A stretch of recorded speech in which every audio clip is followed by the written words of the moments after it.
депортация шидагии одам метавонад номша алиш карда Россия омада. Як давлат ба ту запрет мемона барои ҳамун кишвар ворид шидан. ҳамин хабар ростай 15 июл ба ҳамаи тоҷикҳое аз Россия берун месозанд. Ширкати дорувории Софсавдо бахшида ба моҳи шарифи Рамазон тахфифи худро эълон намуд. оё мехоҳӣ риши худро зиёд намоӣ, ё мехоҳӣ мӯи сар аз рехтан монад, ё дар бадан доғҳои сафедорӣ мехоҳӣ нест шаванд ва ё мехоҳӣ худро хароб намоӣ, пас ба Софсавдо муроҷиат намо. Инчунин доруи алҳадая ва равғани сиёҳдона барои ҳамаи дардҳо. ва ё касоне мехоҳанд ҳиҷома кунанд, пас ба рақамҳо занг зада маълумот гиред. Доставка ба ҳама шаҳрҳои Федератсияи Россия ва берун аз Россия карда мешавад. дар ҳоле ки доруҳо фоидаи худро нарасонанд, пули шумо бозгардонида мешавад. дар ҳолати тамос гирифтан ҳатман аз номи юристиҷей муроҷиат кунед.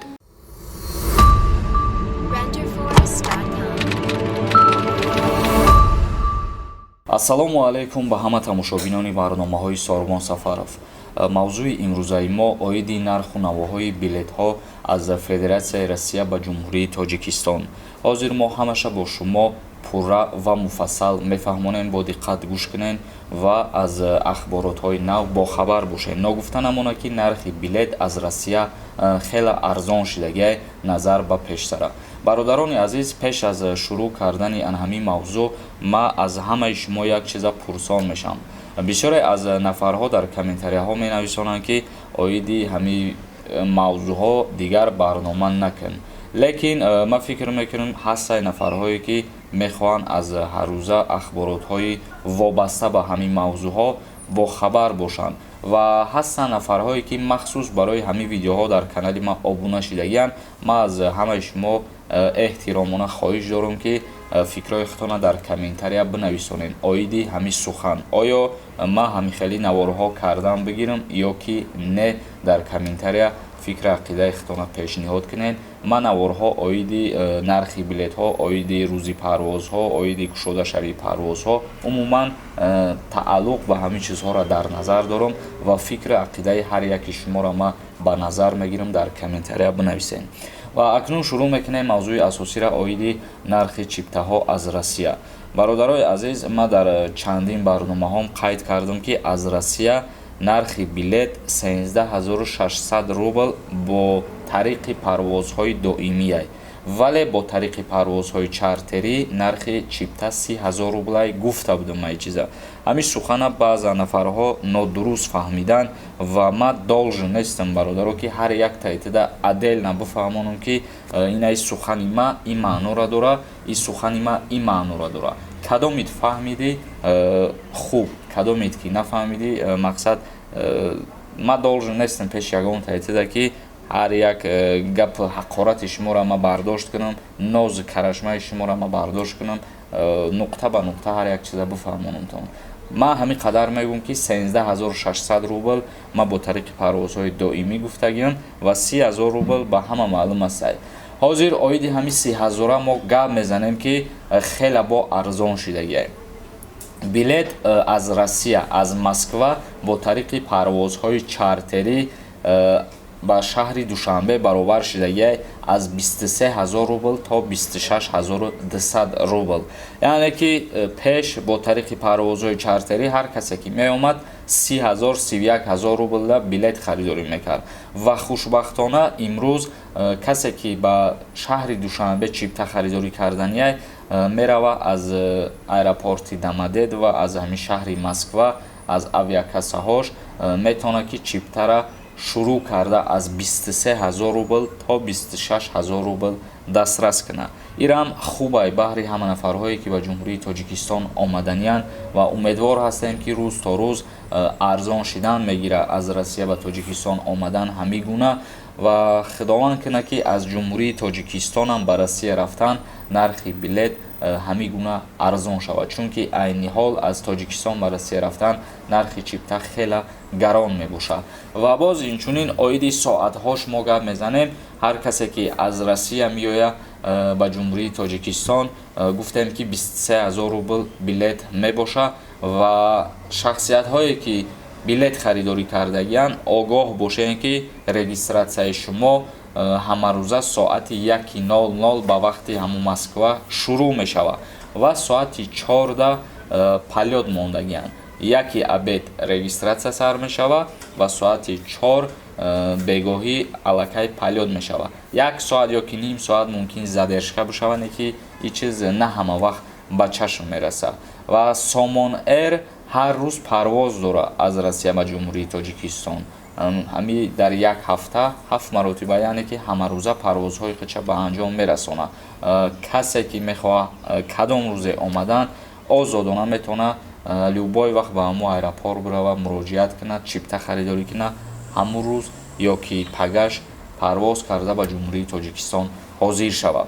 Ва шахсиятҳое ки мехоҳанд бо тариқи ширкати Ютер ба Ҷумҳурии Тоҷикистон биёянд, ширкати Ютер дар як ҳафта 1 маротиба парвозҳои чартерӣ ба Тоҷикистон муқаррар кардагиаст. Ва оиди рейсҳои доимӣ агар ба назар бигем, оиди билетҳои 13000 рейсҳои доимӣ дар як моҳ 4 маротиба муқаррар шудагианд, яъне ки дар як ҳафта 1 маротиба мебошад. Ба ҳамин хотир ҳар касе ки мехоҳад ба Тоҷикистон омада озодона ҳамарӯза билет ҳастай бо нархи арзон харидорӣ мекунед ва ба Ҷумҳурии Тоҷикистон озодона меоед. Умедвор ҳастам ки содда ва осон ба шумо фаҳмондум ва шуморам хуб дарк кардем аз фаҳмондагиҳои мо ва акнун шурӯъ мекунем хондани комментарияҳоро. Бо диққат гӯш кунед ва ба саволҳои худтон ҷавоб бигиред. Бародарони азиз, як бор дигар хотиррасонтон мекунам, аз хотир набирорем, фикра ақидаи худтона оиди ҳамин гуна барномаҳо бинависонед, ки оё идома битиҳем барномаҳоро ё ин ки не. Ростаков нависад: салом алейкум ака, Туркия рафта мешавад, меган роҳи Туркия маҳкам кардааст. Аз Тоҷикистон ба Туркия албатта рафта мешавад. Агар аз Россия дар назар дошта бошӣ, бале аз ҳамин 15 апрел парвозҳошона маҳкам карданд. Аз Туркия ба Россия ва аз Россия ба Туркия айни ҳол парвоз нестай то моҳи июна. Ва аз Ҷумҳурии Тоҷикистон хушбахтона маҳкам кардагӣ нестанд, озодона рафту омад кардестанд. Муҳридӣ нависад: депортатсия шидагии одам метавонад номша алиш карда Россия омада. Аллакай аз сухани худат бармеояд ки худат коре карда ҷиноят содир карданӣ, чунки як давлат ба ту запрет мемонад барои ҳамун кишвар ворид шидан ва ту ба роҳҳои ғайриқонунӣ истифода бурда вориди ҳамун кишвар мешавад. ин чизда ман ягон совет наметавонам ва ҳамин қадар мегӯям ки ба анҷом расонидани ҳамин гуна амал ҷиноят мешавад. Юсупов нависад: салом, мо метавонем бо Дубай ба Россия равем, наметавонем ба воситаи ягон давлат ба Россия рафта, чунки дар Тоҷикистон қарор дошта бошед, метавонед аз Тоҷикистон биред. Россия бо баъзе ҳолатҳои муҳим иҷозат додагӣ ҳастад ки баъдан аз дигар кишвар вориди ҳамун давлат мешавед.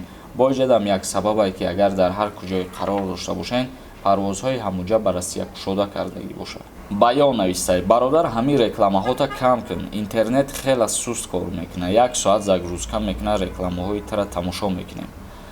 Гап нест бародар, мо кӯшиш мекунем ки ҳамин суханҳои шуморо ба назар бигирем. Али Аҳмадов нависад: салом акаи Сорбон, сози хубӣ, ака хитон гуфта будем ки танҳо дар душанбе билет мефурӯшанд. Агар номерои ҳамун авиакассара дошта бошед, илтимос дар комментария нависем, пешакӣ раҳмат. Бале, оиди парвозҳои кушодашуда, оиди парвозҳои барқароршуда билетҳош танҳо аз душанбе дастрас карда мешавад. Лекин мутаассифона ман рақамҳои авиакассара надорам ва айни ҳол шумо наметавонед билет дастрас кунед, чунки ҳамин моҳ фикр мекунам чиптаҳо то охири моҳа фурӯхта шудагӣ ҳастанд.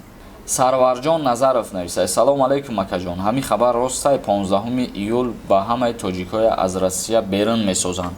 Видеои пештараи мара тамошо кард, 2 видео ма дар ҳамин бора кардагием ва гуфтагием киҳора депортатсия мекунанд ва боз гуфтагием ки чӣ кор кунен агар ки депортатсия намешем. Умеда Саидова як комментария нависта, бахшиш аввалан ҳозир хондум комментариятона як бор худаму ва баъдан ин суханҳоро гуфтаистам. Рости гап, аз ҳамин нависондагии шумо ма нафаҳмидам чиро дар назар дорен, оиди фамилия иваз кардан. Ҳаминҷода ма камтар душвор хондам амира бигем хушрӯ нафаҳмидам, хоҳиш мекунам як бори дига амира пурратар ва содатар нависонед. Усмон Камолов навистай: ҳозирам коғази духтур дар кора ё ки не? Дар кор нест, танҳо мерай тест меспорӣ, коғази духтур ҳамияй, дига ягон амуд основания лозим нестай бародар. ҳоҷи Даврон навистай: салом брат Сорбон, ма дар Тоҷикистону мешава ки ай Россия билет гиранд мабарам. Мутаассифона бо тариқи электронӣ ширкати Somon Air харидорӣ кардани чиптара манъ кардагием. Хулиган навистай: ҳар рӯз ҳар хел ахборот метиҳем. Кадомиш ростай нархи билет 8000 сомон. ҳар рӯз ахборотҳое ки мисол мегирем бародари азиз, мо барои чи ҳар рӯз ахборот метиҳем? Ба хотире ки як гап меган, мисол як супориша пешниҳод мекунанд, вай то охир ҳамхе намеистад. имкон ҳастае ки дар як рӯз тағйирот ворид шавад, ё имкон ҳастае ки ба ҳамун супориш боз ягон чизи дигар дабавид кунанд. Ба ҳамин хотир ҳар чизе ки алоқамандӣ дора, ҳар чизе ки тағйиротҳо мешавад ва ҳар чизе ки навгониҳо ҳастае, мо ҳаррӯза ба шумо хотиррасон кардан мегирем. Абдул навистай: салом юристиҷе, мо аз Турсия метавонем Россия рафта? Мутаассифона не намешавад, чунки Россия аллакай маҳкам кард парвозоша бо Турсия. Бародарони азиз, як камтар маълумотҳои имрӯзаи мо ҳамин буд ва саволҳои шуморам то ҳадди имкон хонда ҷавоб додем. барномаро ҷамъбаст мекунем, дар канали мо обуна шидана фаромӯш намекунем. Худованд ҳамаи мо шуморо нигаҳбон бошад то барномаҳои нав.